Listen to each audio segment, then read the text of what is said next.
and welcome to the first episode of the Grit Performance podcast. This is a podcast that me and Brodie decided to put together as we felt like it would be a good way that we can sort of start to communicate not only to our members, but all of the new people that have joined the Grit community, whether that's through coaching, through the gym, or even just through the supporting of the brand as things start to grow.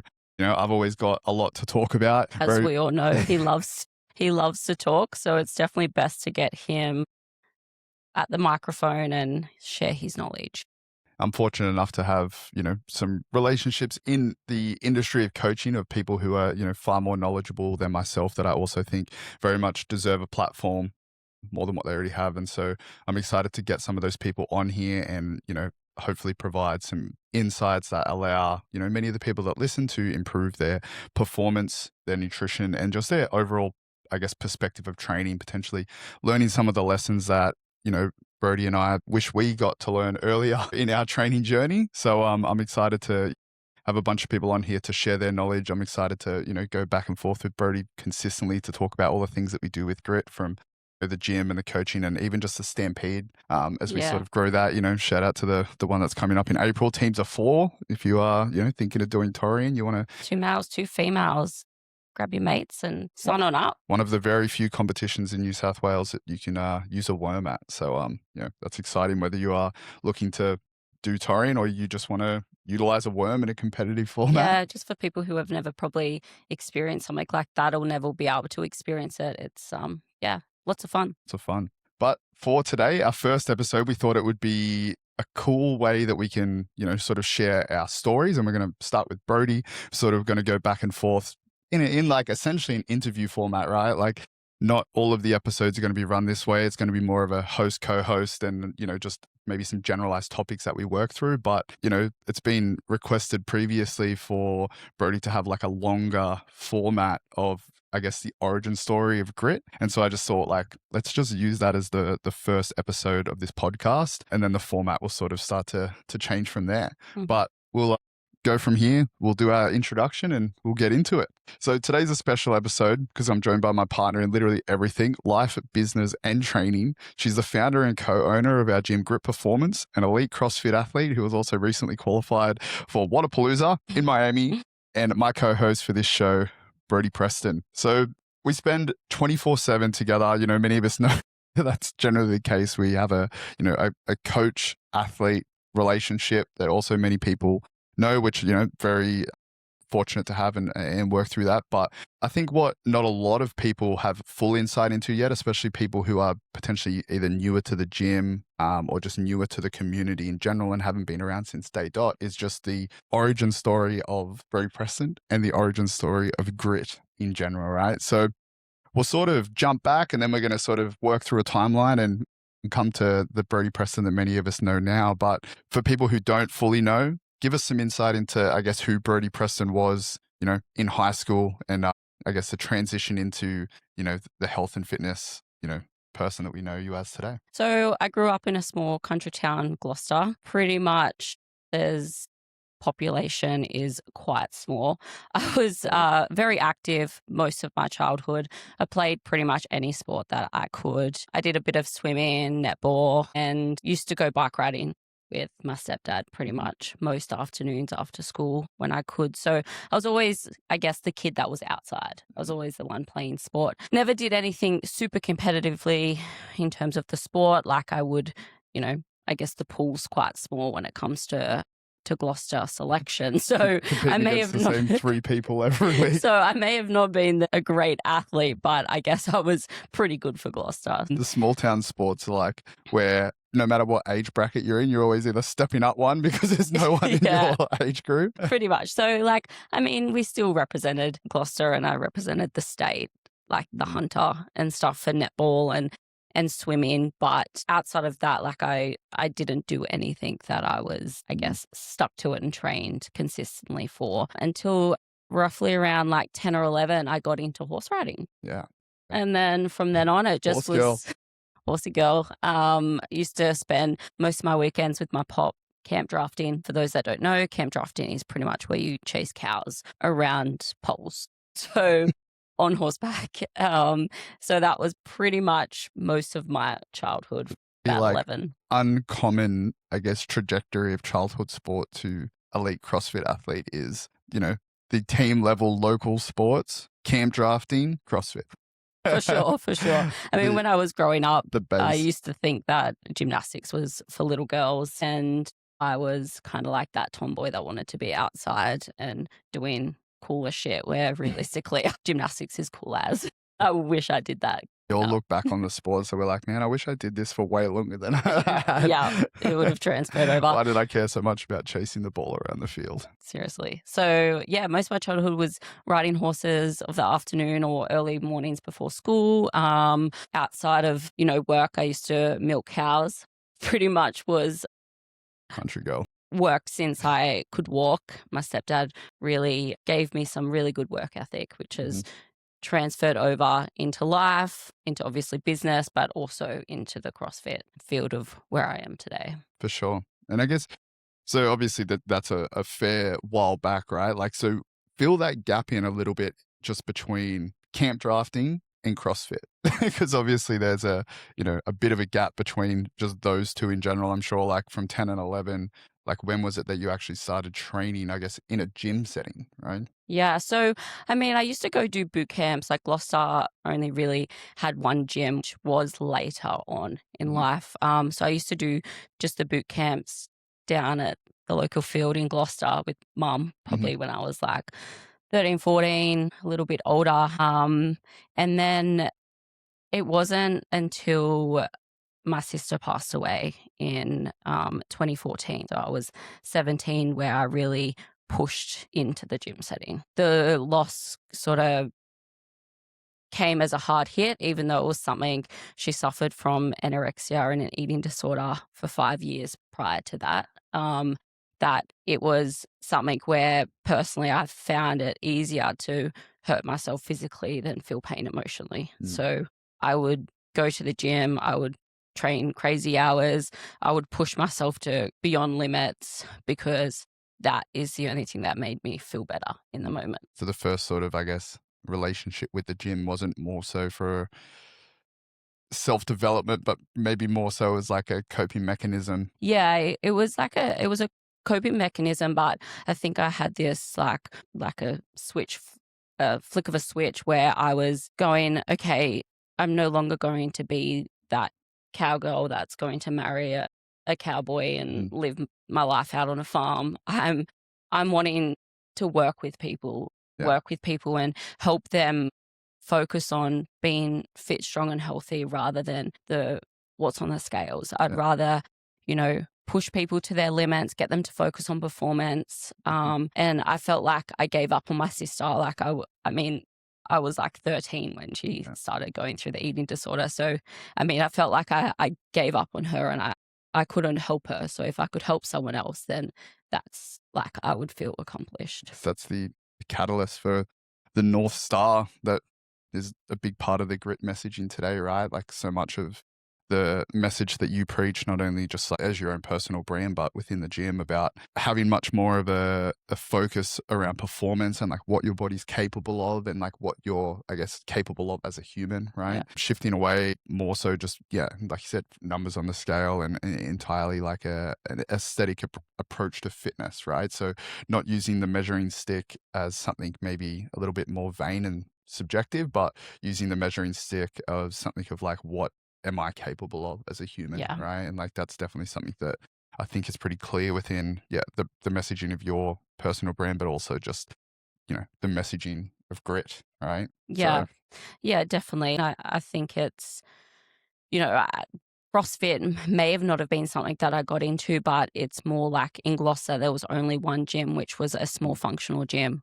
It wasn't really CrossFit, but they still did a couple of CrossFit things, like a couple of cleans, a couple of snatches. But the coach there would never teach me how to do a kipping pull up or handstand because they were like, oh, you don't need to know that. So I was very like strict based and had that mindset of like doing a bit of like that functional fitness without doing the CrossFit. So, but I was big on not working on aesthetic. So I guess bodybuilding or that style of training never appealed to me in terms of that health and fitness. I guess that's a good insight too, right? Like is that, without like jumping ahead, that like most people assume to sort of even be the level that you're at now, that people have to have been doing it for like 10 years, right? Where Yeah. it's like your, I guess, introduction to training came early, but your Yes. introduction to the sport came quite late, Yeah. right? Yeah. So Correct. Yeah. It definitely took me a while to change into like that sport mode of mhm, CrossFit and treat CrossFit as a sport opposed to just training. training.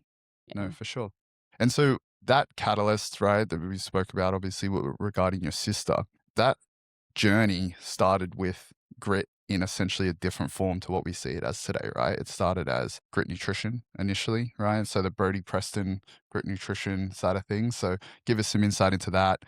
What made you choose grit initially, right? And then what, I guess, was maybe the joiner between when grit nutrition turned into the first evolution of what is today. Yeah, so pretty much like after my sister passed, I was still living in Gloucester, working as a vet nurse at the time, and I just needed change, and like I wanted to get into coaching, and I started studying for Mhm. that. So there's not much in Gloucester. So we moved to Newcastle, and it wasn't something that I was able to get straight away into vet nursing, unfortunately. So like job wise, I just went into the mines and worked as a shop firer alongside Yeah. my stepdad, and girl has done it all. But obviously, as most coaches know, getting a full-time coaching gig can be quite tough. So I was pretty much working in the mines, and on my days off I was coaching. So I'd work Monday, Tuesday, Thursday, Friday in the mines, and I'd have Wednesday off every week. So it was great because I had like a Monday and Friday kind of twice a week, Yeah. pretty much. And then I would coach on a Wednesday. So I was like in that coaching while I was still studying nutrition. And I started to try and increase my nutrition and like my social media and posting that. But it wasn't until COVID hit that really changed everything for me. Like COVID was a tough time for a lot of people, and I couldn't imagine owning grit at the time during COVID. Like it would have been a really tough time, but COVID was a great time for me to really hone in on grit nutrition, which at the time I actually had called it Brodie May Collective, which is so lame to call it after my name. Anyway, I always had the vision of grit. Yeah. Grit is me to a Mm. T. It's my personality. It's who I am. It shows work ethic, shows resilience. It shows that you can get through anything in life. And I find that that is me. And I do showcase a lot of grit, and I have throughout my life. And the things that I've been through in life, not only with the death of one sister, but, with things that goes on with my other sister as well. So it is something that I can show and be quite tough. Yeah. And A mantra to sort of hold to, right? And I guess a quality that, once again, you try and instill in everyone that becomes a part of the community, yeah, right?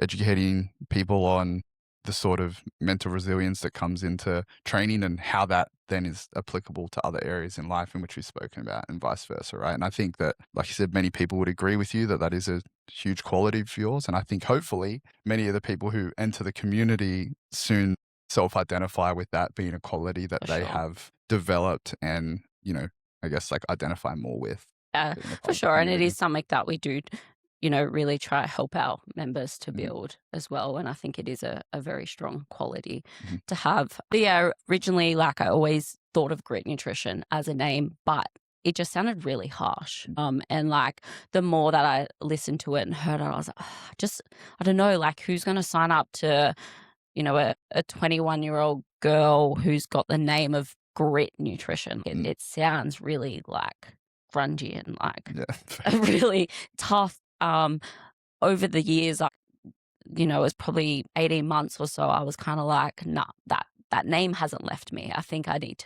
need to run with that. So then I did a branding change and changed it to Grit Nutrition. And yeah, through COVID, like it really took off. Like I find, people either drank more or they became more active. So it was, one side to the other. And I really, pushed that and leveraged that, and just did a lot of content. And I had the time. I wasn't Yeah. coaching. I was grateful enough to be able to go back home to Gloucester and take some equipment with me and train. And pretty much when I wasn't training down the backyard or out on the farm, I was pretty much just, on the laptop and working on remotely. emails and social Mhm. media. So that's where it really took off with the nutrition. At that time, like through COVID, I was coaching at a gym as well. So it Mhm. was something that I love to do, To was do. that face-to-face coaching. I was pretty much like managing the space. I was programming for them. I was, doing all the social media and all the admin side of things and Mhm. the check-ins with people. So a lot of it, I guess I was kind of semi-running the gym without owning the gym. Yeah, fair. So being able to sort of, I guess, develop all of the skills that you needed, right, before, I guess, transitioning to then now what is grit today, right?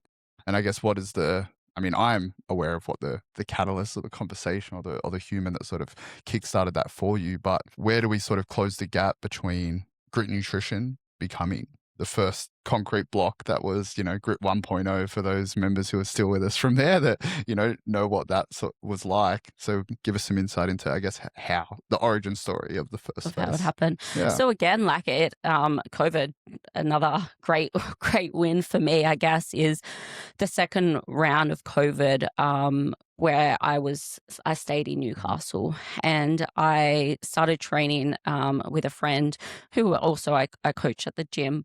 He is someone I always had looked up to. He had owned one of the most successful gyms in Newcastle, and still to this day, that gym runs quite successfully, just under a different name and new owner. But what he had built was incredible. And it was pretty much, if you wanted to be good at CrossFit, that is the place that you went. So when I was training with him, he sort of just put it in my head. And I had in the back of my head that I kind of had a vision that I always wanted to open a gym and have a cafe on the side and then be able to like sell supplements or things of our own and then be able to have nutrition and like have this like one-stop place for all health and fitness. So yeah, through COVID, he just sort of said to me, he's like, why don't you open your own gym? And I was like, oh, I would love to, but I just, the whole like, you don't believe in yourself kind of thing. You just start to undermine what your ability and what your potential is. He just goes to me, Brodie, it's not that hard. You could do it. Like you pretty much do everything that a gym owner does without reaping the benefits of owning the gym and being able to do what you want to do. He's like, you could do it. Like you're a great coach, you're great at what you do, you're great with people, like you would do great. So that kind of sparked that like thought of like, shit, I could actually do this. So self-belief. that self-belief. And it is crazy when like someone just believes in you just a little bit, how things can flip. Yeah.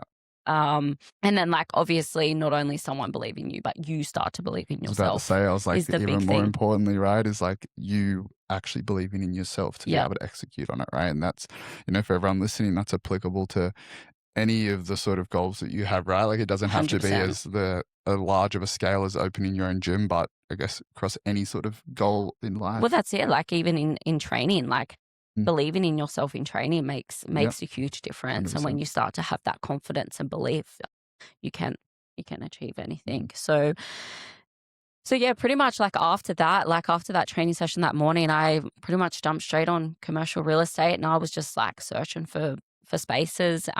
Knew nothing. Like I had no idea about DAs or like spaces. Like I would see this shed, I'd be like, see, that looks great. I'd very quickly learned the hard way.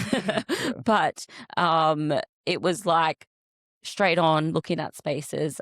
At the time, like I was living quite close to the gym I was working at. We still actually live in that place today. So we still live very close to the old gym. The podcast studio. Yeah, sorry, where we are currently. And being the person I am and having respect for the people I worked for, I didn't want to open close. I felt bad about opening close to the space I used to work at. I didn't want anything to turn nasty or sour. So I chose to go more in town of Newcastle. And while it was out of the further away from me, it was just a decision that I made. But for some reason, when I was looking, all the places were closer to the old gym. And there were so many sheds closer to the old gym and nothing in town. So we eventually found a place in town. It was like a great location, a nice, tidy little shed. It was only like about 170 square meters. That was including the bathroom and the office. So it was probably really only 120 of, and that's actually probably including the mezzanine too. You think about it in contrast. What we've got today, seriously, every time that we do like a Saturday workout, I'm like, how did I do this?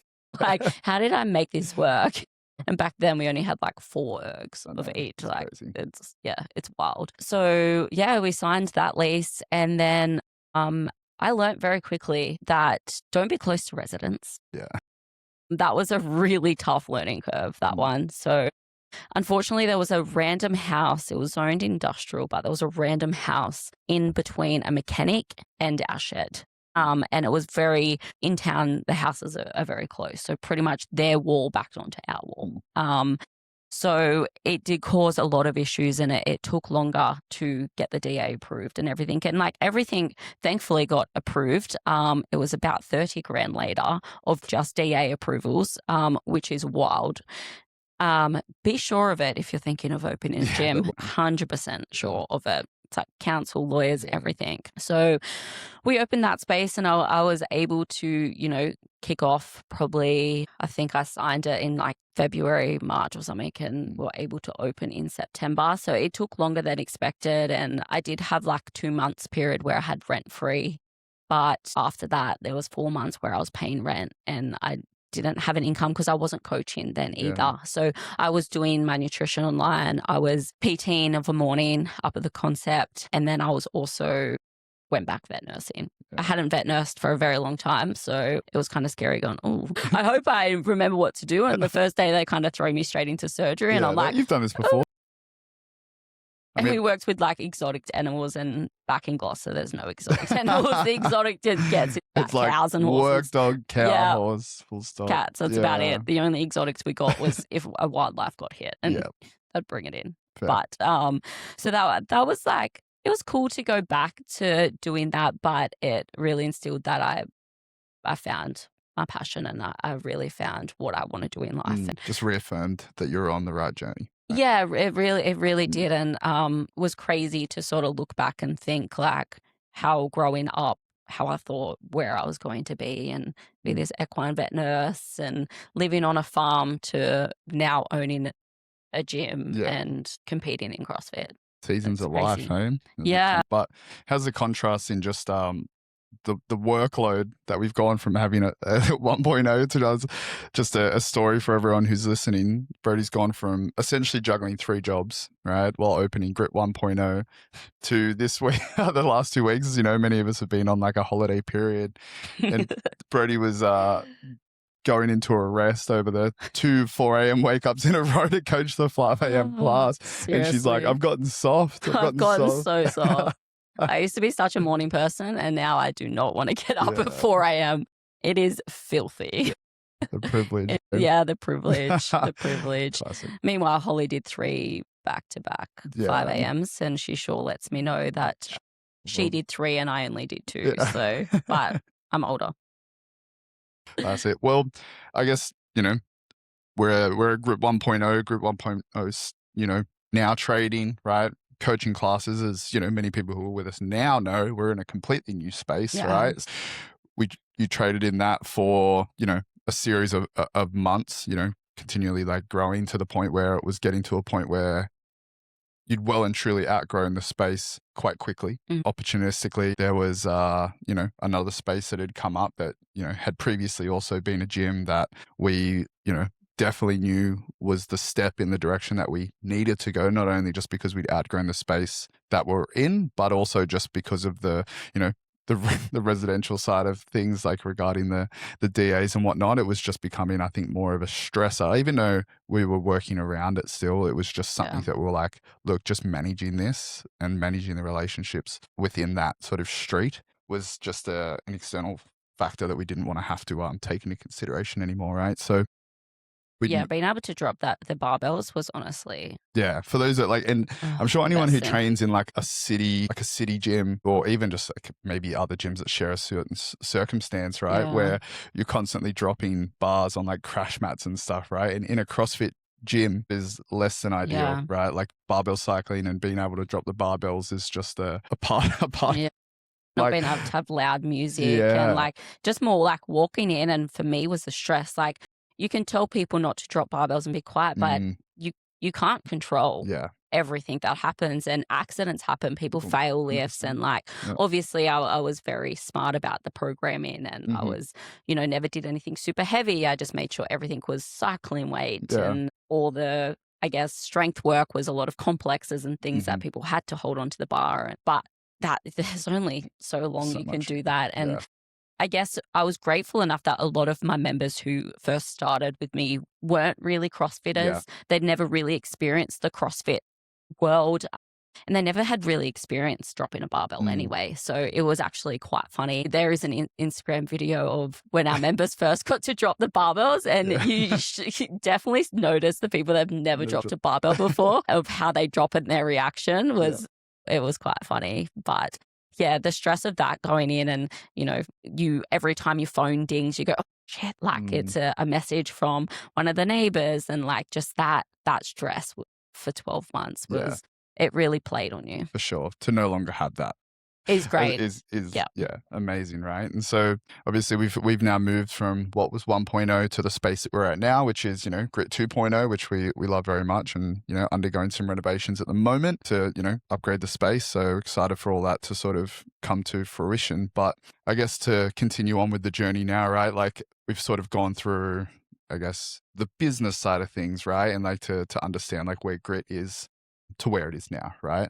But now let's go through more so the Brodie Preston and the athlete side of things, right? So many people obviously see you as the, CrossFitter that you are today, like, elite athlete, like super fit, obviously a lot of our members look up to you very much, right? So just to go from where we were at Grit 1.0 to 2.0 was the first time that you'd qualified for your first individual elite competition, right? Yeah. Which was Down Under. So there's a lot going on at once here, right? There was There's so much going you on. running like the entirety of class. every single class, right? Managing and running like the entirety of the gym at the same time, qualified for Down Under, right? As an elite. And then we decided that we would move the whole gym and renovate or make it look tidier because that old gym was owned by guys, and it did not have a women's touch at all to it. So it needed, I think that was scared of a paintbrush.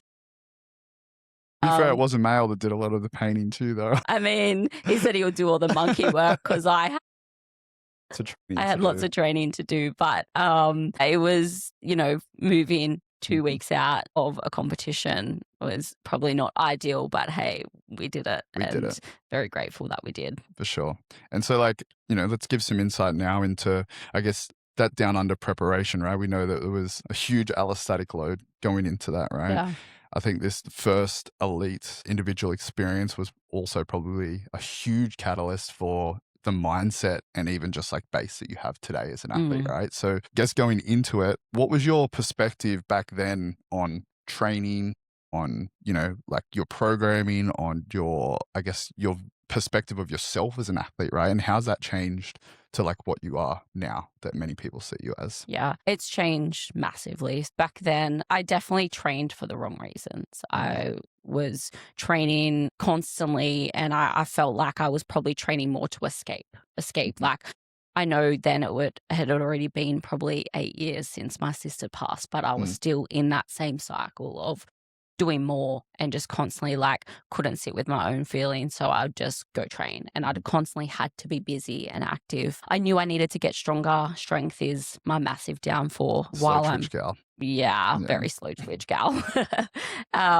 While strength is still a weakness of mine, I train a lot better now. But, I'm crazy fit and I've got a great aerobic base. And that's probably a lot of like growing up, probably horse riding as well. And just, all the crazy workouts and torture that I used to put myself through. But even though I had qualified for an elite competition, I was trying to work on everything. I was trying to do the strength bias. I was trying to do endurance bias. I was trying to do gymnastics bias and do the program. So I used to follow just like a generic kind of program from one of the companies, and they had all different biases. So I was like, well, I need to work on strength, and I still need to be fitter, and I need to work on my ring muscle ups and my gymnastics. So I used to do all of it together. And I thought that is what's going to get me better, because if I'm not working on my endurance, I'm going to become unfit.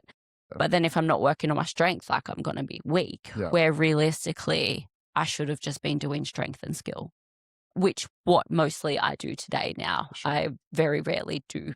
And that's just obviously developing, yourself as an athlete and understanding, like, prioritizing stimulus over volume, right? Like, what is the intent behind doing the things that you're doing, and understand that we have a limited amount of quote unquote adaptation currency to give to things, and knowing that we're trying to expend ourselves, towards a certain stimulus so that we're moving in that direction, right? Like, if we are just doing everything, right? And it's, once again, it's like, it's not that the programming itself is bad. Like, a lot of these templated blog style programs, they are written by people who are some of the best coaches in this CrossFit space and the performance space, right? And they even have, subject matter experts that are writing specific parts of these programs. So they're well written, but it's just, sometimes if you give all of that to someone, they're going to do all of it because they don't have the know-how to sort of prioritize certain aspects. Or it may be the fact that because the program is written with broad brushstrokes to, I guess, have the greatest effect on the majority of people, you yourself, if you do have these glaring specific weaknesses that you aren't consistently touching on, they will remain glaring specific for sure weaknesses. That's one of the biggest things that I found from going from those kind of programs to more of the personalized now with you programming for me is like, I always needed to work on, say, strict handstand push-ups and ring muscle ups. But a lot of the times with those kind of programs would be like, you want to work on rings? Awesome. Here is a 8-week ring muscle up program.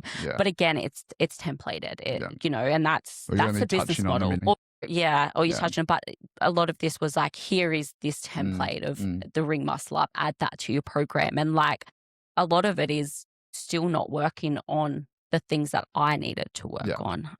And the technique, like, it was building the strength, which is great, but the technical side of things and the things that I needed to work on that was getting missed, I guess.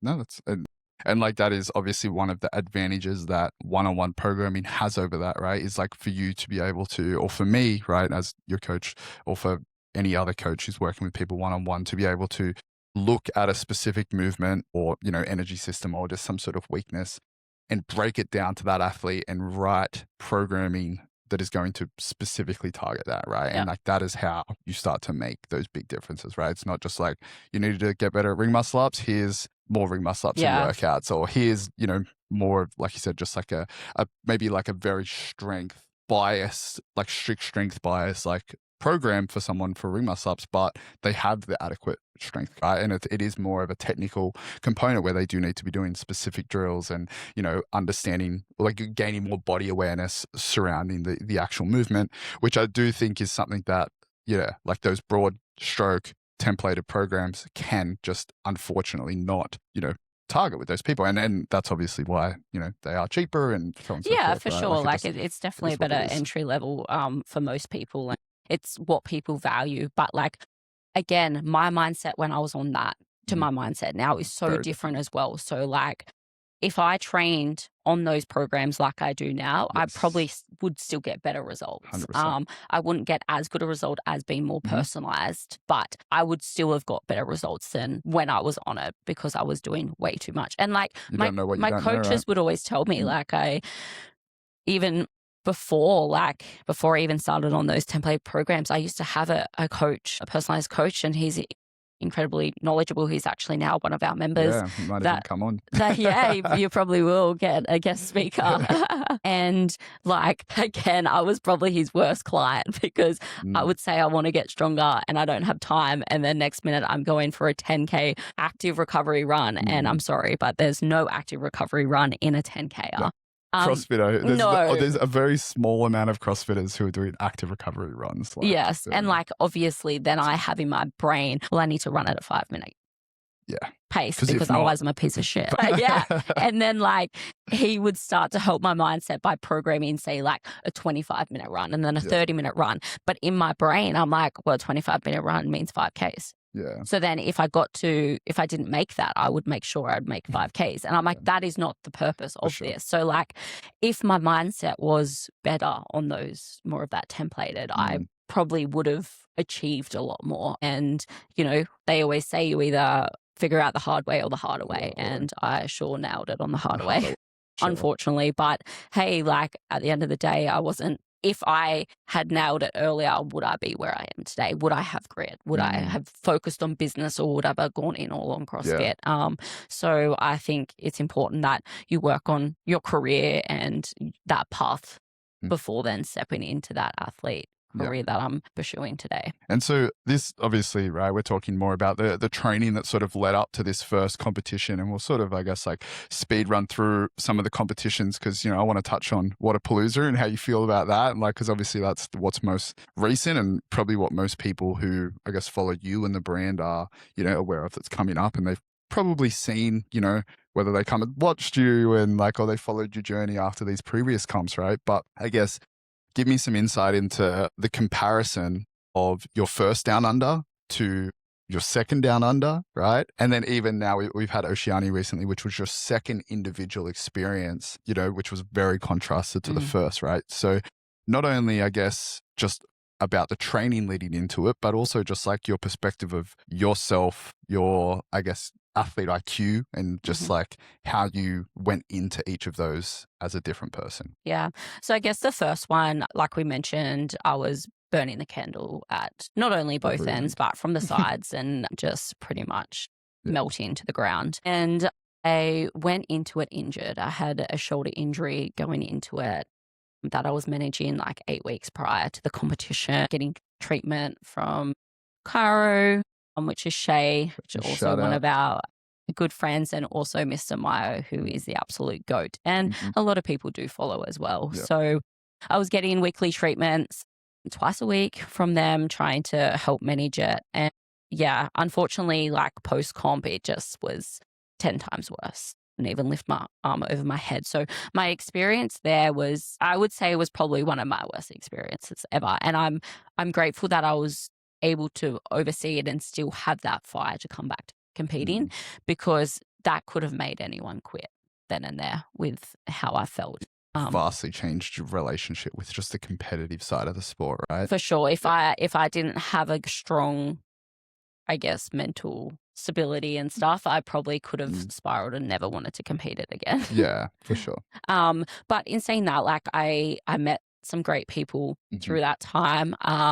And I competed alongside Clem then, and then was able to then be able to go back, not next year, but the following year after that, and compete alongside of her, which was the best experience of my life. Yeah, and Lisa, she was a big supporter. Exactly. And that's the thing, like a lot, like she was always has been a massive supporter as well. And like, even though you're doing shit out there, they're pulling you up, and they're like, you've got this, like you're doing so well, you should, you know, you even made it here, like that. That's incredible. That's a good insight too, to something that, I mean, I can speak on it obviously within the Australian community, right? Like Wodapalooza will be the first international one, but for anyone who's like thinking about competing, right, and has those fears that things are going to crumble and fall apart, like the CrossFit community and the competitive CrossFit community in general is top tier. Really, really good. Like I don't think I've ever seen a situation where people, the same as when you're in the gym and you're finishing off workouts, so there aren't people cheering you on. The warm-up area, you know, vibes generally are always super high, especially at comps like Down Under and Oceania, right? Like semi-finals might be a little bit different because people are out there, you know, for blood because they're trying to qualify for their greatest aspirations. But for the most part, like anyone who does have these competitive aspirations, don't let the fear of, you know, don't let the fear of striking out stop you from playing the game, because the competitive community in CrossFit is one of a kind. Yeah, it is. And realistically, everyone's just in there with their feels. So like if they're not super warm at the start, it's probably just because they're shitting bricks like you are as well. Going out there. So one of the biggest things is be friends with your competitors. it helps. You're all out there doing the same thing. You're all working hard. All gone through the same You've all gone through struggles. it's the same thing. And at the end of the day, there's always going to be someone better. So you may as well just cheer everyone on that's out on that floor. And they will do the same for you, which Amazing.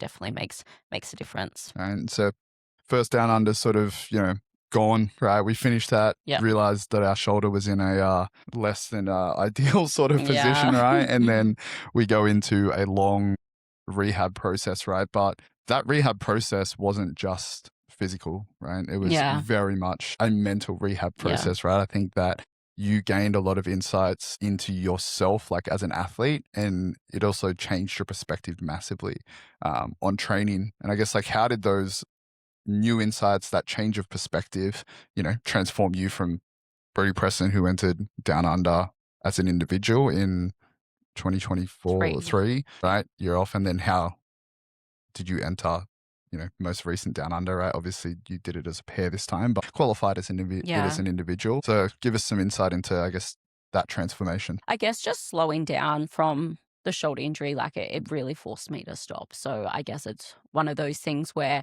if you don't listen to your body and you don't rest, your body's going to force you to do it. Yeah. So slowing down, obviously rehabbing the shoulder and then getting the surgery made me slow down even more. Like I was no longer able to do what I wanted to do. I had to go to a Globo gym, train boring ass movements on machines, force this fella to come with me. Alongside some very interesting characters. Yeah, I guarantee you, if you sign up to the cheapest local Globo gym that you can find, right? Shay and Holly used to call it, because used to call it Jerry's for the geriatrics, because I used to just go to the old people's gym. Yeah.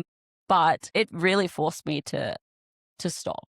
And it also gave me a huge eye-opener that I wasn't doing any of the CrossFit movements. I wasn't doing any workouts, no Metcons, no conditioning, because I couldn't. I couldn't even run. So the only thing I could do would be walk or sit on a stationary bike. I couldn't row, I couldn't ski, couldn't echo. So it was very basic movements. And while I hated it and like I was fighting demons, that change when then I came back to doing CrossFit stuff made me realize I didn't lose it all. Like, everything's tougher and you struggle to do what you used to be able to do. But like, it wasn't like I was starting from square one again. Like I wasn't just going from not being able to do from doing, 15 unbroken bar muscle ups to not even being able to do one. Yeah. Like I could come back and that like obviously like detraining was there. Right, detraining definitely occurs and it's obviously skill, but it's not like it never is as bad as we play it out in our 100%. head, right? And like I think even just what you said before was like a good insight where it's like you hear a lot of people's rehab journeys and you sort of see the before and after, and obviously like there's the struggle in between, but like you're doing that rehab process hating every day, right? Like it's like you just can't, longer than expected. Longer, like you get told 100% by a surgeon, but as we all understand with like medical professionals, it's like their perception of 100% or don't lift heavy or exercise, right, is vastly different to a competitive athlete, right? Absolutely. So when they say 100%, a lot of the time they're like, that's you going about your day-to-day life, opening doors and opening jars and things like that. It's not snatching, cleaning, jerking, right? So sort of your perception of how long the journey was initially going to take to how long it actually really realistically did take, was also a part of riding that wave, because we sort of, you get told that it's like they do this in Navy SEAL training. They're like, we're going to run and we're not going to tell you when, right? Yeah. And it's like, so if you think you have a set point and then you're getting to that point. It's pushing back. Right? Yeah, you get upset about it. You get frustrated. I thought I was going to be back for Down Under 2024. No, that's when I actually had the surgery. Yeah. But originally before the surgery, I was hoping to be back by then. And then when I realized my shoulder's still not better and I needed the surgery, that setback mentally affected me. But that was the best thing for me. Yeah. It was everything that changed. That's when we obviously then went on with more of that personalized program, because you're with me every day. You did come from a bodybuilding background or like coaching in that realm as well, that it was the best thing that you could program for me as well. So I think that slowing down, as much as I hated it, it was the best thing for me, because then when I was rebuilding, I was okay not to do everything, and I was okay to just follow the program, and I was okay to just train once a day. Like, I didn't need to train twice a day, where before, if I only had one thing to do, I would be like, oh, I need to train twice a day though. So I would go do something else. So I think that transition really helped as well. And also, like, obviously just being a bit more older, so a bit more mature and emotionally mature, and just the support that I had around me and it was the start of the Brodie Preston behind the camera that we all see today and as that well. too, yeah. Right? Like, I guess I found a hobby. So from then it was just like, I had picked up the camera. Tars had an old camera that I just picked up, and then within a week, I think I went and brought a lens. I was going to say old camera. There was a Sony A7 III that was an old camera, like after 2 months being used. If anyone knows me, I like to buy the best of the best. So I have expensive taste. I did buy a cheaper lens, which I used for a week, and then I went and brought the 24 to 70 mil G Master Sony. For like 2 months ago, and that was wrong with it. I'm like, literally nothing. My partner just likes to buy things and never use them. Which now to this day I have two A7 IVs. One with the S and one is just the 4. So one for videos, one for photos, and 3 prime lenses. But they've come in handy now. They have, because we've got 3 cameras in front of us. So you can thank me later for my impulsive buys. So it was good because I was able to enjoy things outside of training. And for me, my whole identity was training. And I felt like I needed to like be this person, and that I was that. You know, I guess in local comps, I would always compete and do quite well, but I was nothing in the elite category, really. And I felt like I needed to upkeep that identity of like, she's that crazy person that does crazy workouts and is crazy fit. And when that was taken away from me, I had a bit of that like moment of like, who am I? So I think it was a lot of self-development through that period, and being able to identify myself as that's not who I am. Like, that's what I enjoy doing, but that's not my whole life. And I was able to, you know, focus on the gym a bit more and build that content platform. Rebuilding your identity as such, right? Like giving some more density to it, like giving yourself a lens of yourself that isn't just so narrow, right? Like a more holistic view of you. And like, I think that's honestly helped you develop massively as an athlete too, right? Because I think one thing that, and I see it a lot as a coach, especially for people who potentially do identify as massively with being an athlete, the lows are much lower. The highs are high, but the lows are much lower. Yeah, you have more lows than you do highs. If you have a shit training session, you leave the gym being like I'm getting messages, right? Like, I'm getting messages like, I'm a piece of shit. This has just disappeared. I'm sure many people listening can relate to that, right? And it's like looks of having a partner as your coach. And like this happens with a lot of people, right? But as soon as you are able to rebuild, or not rebuild, but like just gain a wider lens on you as an individual, then you're able to have those training sessions, and almost have a little bit more of a, word do I want to use, but like not such an emotional view of it, right? Like it doesn't, take as much from you, right? You can be a little bit with your perspective on the session and take it for what it is, and not take that into not only the next session, but just not take it into like the rest of the day, right? Like not take it into, the rest of the conversations that you have, and, just your attitude as you navigate through the rest of the day. But, obviously there's a lot of development that was had through that stage, and how you entered the second down under, with Clem, who's, now fortunately very much a good friend of ours, who we appreciate very much. Like, you entered that competition completely different, right? And so it gives some perspective of, I guess, what it felt like going into that competition, for one, like compared to maybe the first time, but also as you reflect back on it, what were some of the things that you look at and go, this definitely had a super positive impact to the outcome of that competition? Yeah, so going into it, like, obviously I wanted to know I could qualify as an individual. That was one thing, and the reason why I did individual qualifiers. But I wanted to go and have fun competing. I wanted to prove to myself that I am better than 2023 Brodie. I wanted to go out there and enjoy the competition as what I remember enjoying. Like, obviously local comps are hell fun. Yeah. Like, so that's realistically was the only view I had of competitions going into Down Under 2023. And then it was obviously the polar opposite. So I wanted to go into it having fun, and be able to express how far I've come post shoulder surgery, as well as just developing as a person. And it did exactly that for me. There's obviously lows, like going into it, you're like worried about what the workouts are going to be. And like my biggest concern was letting Em down. Like you feel like, what if there's 1,000 strict handstand push-ups and I have to do them one for one with Em? I'm like, because if that's the case, I'm really sorry. Yeah. So, but thankfully there wasn't. So going into it, it was just nice to have someone else to bounce off. And, misery loves company. So Misery loves company. yeah, I think it is good to suffer together. And also, like, she was traveling at the time of the qualifiers, and she'd just come off Tori in semi-final. So she wanted to go teams to have fun as well. So I think that released a bit of pressure. It wasn't like I want to go teams to win, even though we had a pretty high still shot. Competitive girls, right? Like, so I don't think you go into it being like, we're not going to try and take this. But it's like the vibe between you guys was definitely, like an enjoyable experience. I think like it was enjoyable for me to be around too, right? Like, you were still very like, like articulate to each other and your approach to the workouts, and like strategize together, and you worked really well as a team. But you could tell throughout the entirety of the weekend that just the vibe was. Yeah.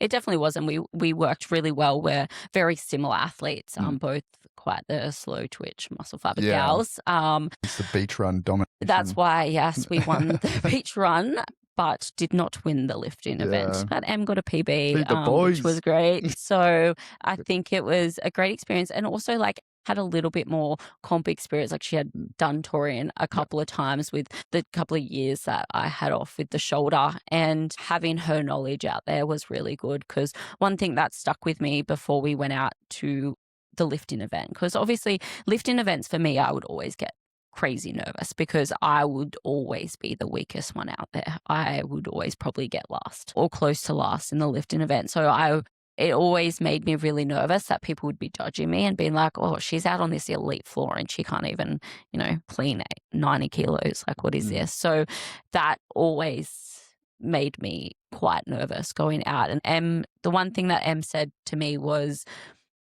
no one is watching you out there. The only people that are watching you are your people. Everyone else is watching the big dogs lift or whoever's lifting the most weight. You think people are judging you and watching you, but no one is actually. No one even can see you out there. So once I heard that, I'm like, you know what? You're so right. Unless you're winning, you want people to watch you. But unless you're like, if you're not winning or if you're not lifting big, people don't really know that. And your people are proud of you regardless of what you lift, or they know how hard it is for you to do something. So like they're just proud of what you can achieve out there. Yeah.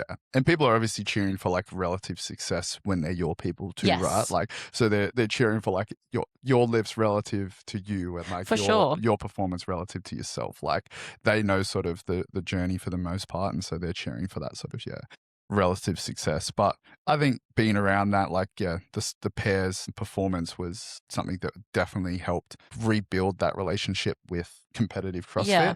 And it was timed really well because we obviously had an amazing experience at Down Under, and then we transitioned from Down Under into essentially what was your next individual elite level competition, which was Oceania. And I still think obviously super positive that it was competitive in the top sort of section of the field, but the vibes were obviously once again still very similar to Down Under. Yeah. Right. So just like another super positive experience with like a awesome group of individuals. But this time you got to showcase, and that this is just a programming sort of comparison between Down Under and Oceania, right? Like, you trained up for it, probably didn't really get to showcase many of the things that we had worked on that were, weaknesses initially.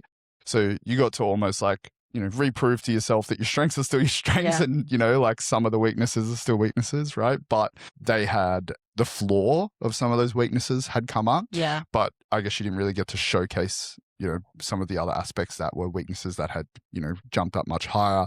Going into Oceania, right? Looking at the programming, there's way more skill here, way more, like higher level workouts alongside some higher level people, and you're doing it as an individual. What was that? It's, I guess, feeling like, right? Going into it, like, did you have that, I guess, self-belief? Did you, was there any sort of moments where you looked at the programming, sort of questioned it? And then I guess in hindsight, right, looking back on it, how do you feel about the competition as a whole? Going into it, I was really excited, like you said, to express those skills that I'd work on. And one of the big ones was my ring muscle ups. Like my ring muscle ups have come so far, especially since Down Under. Like, remember at Down Under 2023, there was 8 ring muscle ups and I was failing some reps. Yeah. Where here I had to do 12, 10, 8 or something. Yeah. And I was doing them in 2 sets.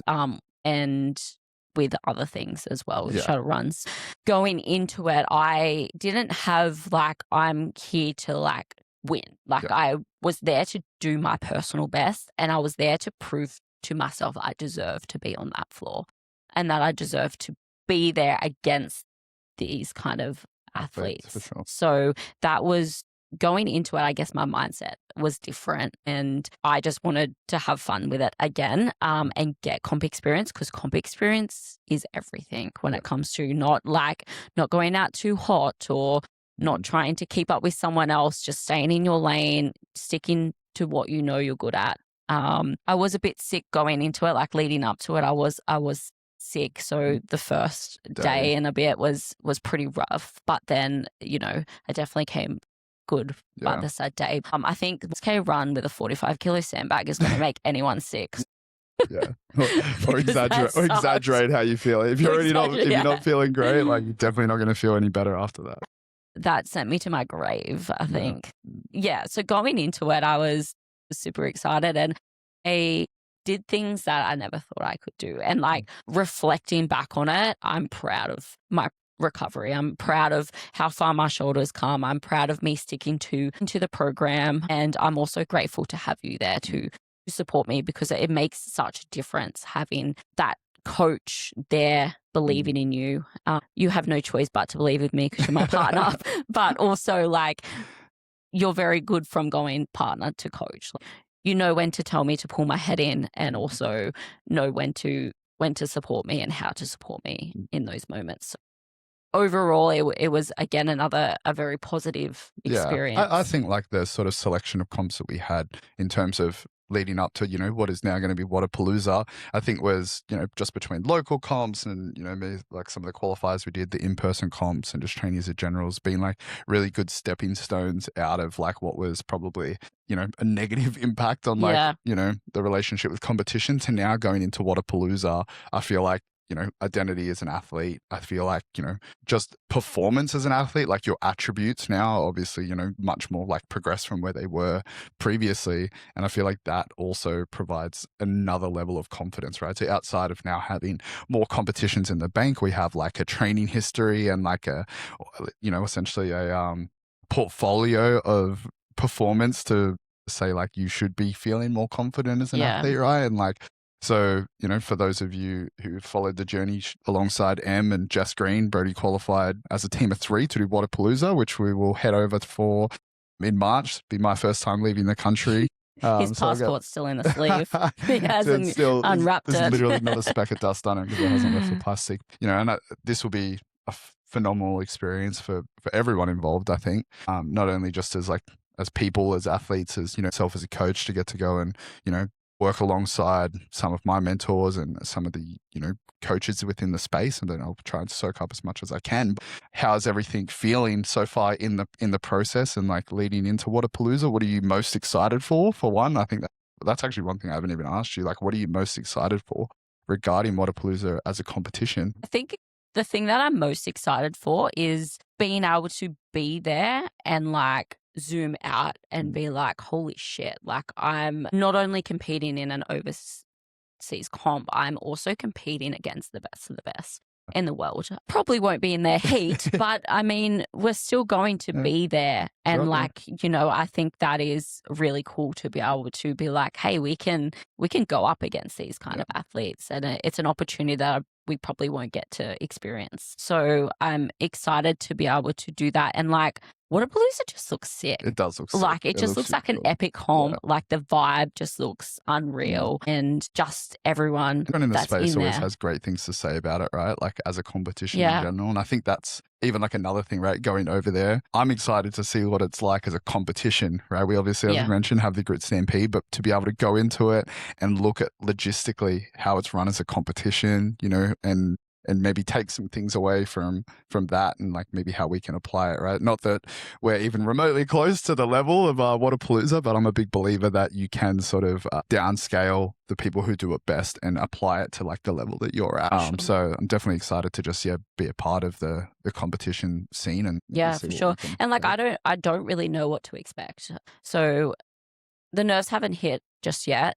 Because we're still a couple of months, but I would say, on the plane. And once we get there, I think the nerves will really start to settle in, but also knowing that I have the girls to do it with and the support, because they're both unreal chicks, and incredible at what they do. So I think that experience is going to be great, being able to do it together. And then also, we get to watch Jess. She's doing the individual, so being able to watch her the couple of days before might help ease the nerves a little bit. But I'm just, wait and see what the workouts come up. But I'm excited to do something different, or again, be able to express how far I've come and being able to do a skill that maybe I haven't been able to do yet. Haven't practiced any of that. So lucky I'm good at a gunshot. Real stuff. Start hitting some cans. But that experience, but then also to see you in your element, I think that you're a bit more excited about the whole thing than what I am as well. Definitely very excited. I think seeing you there doing what you do best, and you're an incredible coach. And even though you keep saying that other people who are better, they're not better. You're just as good, just as knowledgeable. You just haven't had as much experience as what they have. So being able to see you out there doing your thing and coaching us through it. Yeah, very excited. Will also be great. And then just even, we actually haven't had a holiday yet. Every Christmas, we buy each other a Christmas present of tickets to Bali or a holiday, and we never book them. We just never do it. This time we actually get to have a holiday, and I think that is exciting because it's going to be the longest time we've ever been away from the gym. I think the most we've been away was 4 days, and that was over a weekend. So realistically, it was 2 days off the gym, but nerve-wracking, but also exciting that the team that we've got, I know that they will hold it together. Holly will hold down the fort and look after little Willow, who is currently over in the corner. So if you could say, it's literally just all cameras and lights, and then Willow just laying on the cords. It's out of all of the spots. So I think that's going to be good, and being able to go to a couple of the gyms over there, and we're obviously going to be doing quarterfinals over there as well, with the hope to qualify for Torian. Yeah, which would be super cool. So fingers crossed some of the, people that we're fortunate enough to have connections with come through and we have a cool space to train at. If not, we'll figure it out. When we're over there. But hopefully we have something cool to show you guys while we're over there.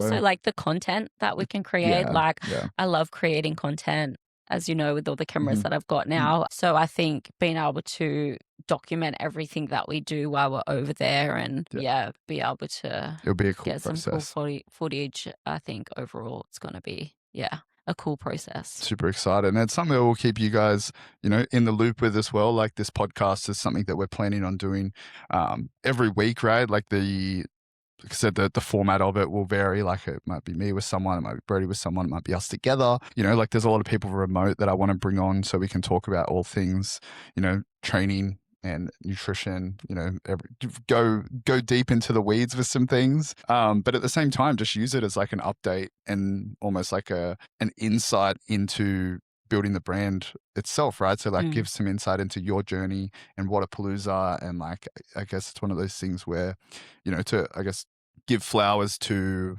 the boys podcast. It's cool Yeah. to see like some athletes at a higher level have like a personality, right? Yeah. Like I think we're very used to just consuming these like snippets of curated content on Instagram where like this is you not only giving like more like raw insights for our business, but also just like training, right? Yeah. Like, you know, people obviously just like for the most part in this, you know, we're at the gym with you, see the stuff that's like more curated. This is going to be like more of a raw sort of insight into the journey to Wodapalooza, hopefully the journey for Torian, hopefully the journey for, you know, whatever the comps that we've sort of got written down towards the back end Hopefully of the year World as Fitness well. Project comes to Yeah, Australia. maybe. I think that will be cool for people at any level to be able to sort of get an insight into not only your mindset, but like I'm sure you'll probably share as you do on social media as well, just, you know, insights into your training and stuff like that. So yeah, I'm excited for